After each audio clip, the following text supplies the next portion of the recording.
bu etirafları bir dənə ciddi bir vaxtda ataya açıb göstərəcəm. Saat 5'te yatırım bizde durun. Galat etsin. Ata neyini özümden aslında değil. Kışta ben böyle oldum. Ha, galat ediyor, öyle şeylenmir. Ben özüm onu yatmayla nazar takılacağım. 3-də yatırdı. Üçte döndüğünde üçte yatırıyor, o da mecbur üçte yatırıyor. Az oldu dostlar. Ha, Biz yemeğimizi yiyirik, geceler de hazır diye. Gece kuşu için mi? Yemeği dibine koymam. Nəysə, mən getdim. Biz getdik. Ye çöçü alıblar kəsmək üçün boyu çıxsın, yazışa cibində yazırıq. Ata Çıx. ben aslında Tamam rəisi ıspanağı kimi cibində yazırıq. İndi əsnafla da gülsün. Eyni cümlədir. Eyni tayfa. Eyni yaşdadır bu ikisi. Aslında güldürəm. Ama Meryem Öbüşçü bana böyle. Hamımız bir ağızdan danışsınız. Səslər qarışır aşkım. Yaxşı, getdik. Gəlin. Eləmi? Nani, Namı nani, sizi yaxşı örtəsi. Yaxşı.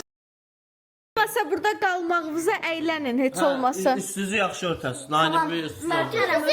Gecə yemək yeyib yatmayın ha. Gecə yemək yeyib yatmayın.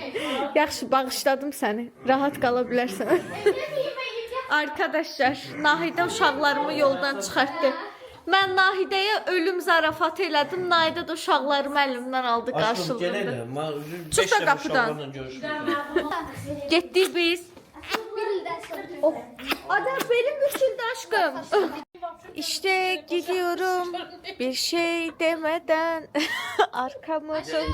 O oxudu və elə də gedər şey. Niye gedir axı? Yavaş, mənim parmağım şikəsdir, mənim gözlə. İlk dəfə maşına belə minirik. 24 saat yox, zəqələt edirlər. 12 saatdan sonra gəlib götürürəm.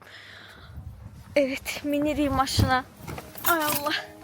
Əsnat indi atlanmışdı, Məryəm davet İndi edirdi. gecə ağlayacaqlar, onları Mahmud gətirəcək. Həqiqi deyirsən. Mən bax həqiqi deyirsən. Arkadaşlar, özləri də bu videoya baxacaqlar. Mən olarsız heç yerdə qalmıram, heç bir yerdə qalmıram da. Hara etsəm böyrümdən onları ayırmıram. Yəni maşın ustasına da bir yerdə edirik. Daha maşının yağını dəyişəndə də bunlar maşında olurlar. Hər yerə də bildiniz, hər yerə bunlarla gedirəm. İndi çörək almayı biliyorsan arada bir dəfə edərəm, ya ustalara dəymək arada bir dəfə edərəm. Amma bunlar vəfasızlıq elədilər. Aşkım, böyüyürlər, elə bil şey oldular, birdən-birə kankaları ilə vaxt keçirdilər, bizi dışladılar kimi oldu.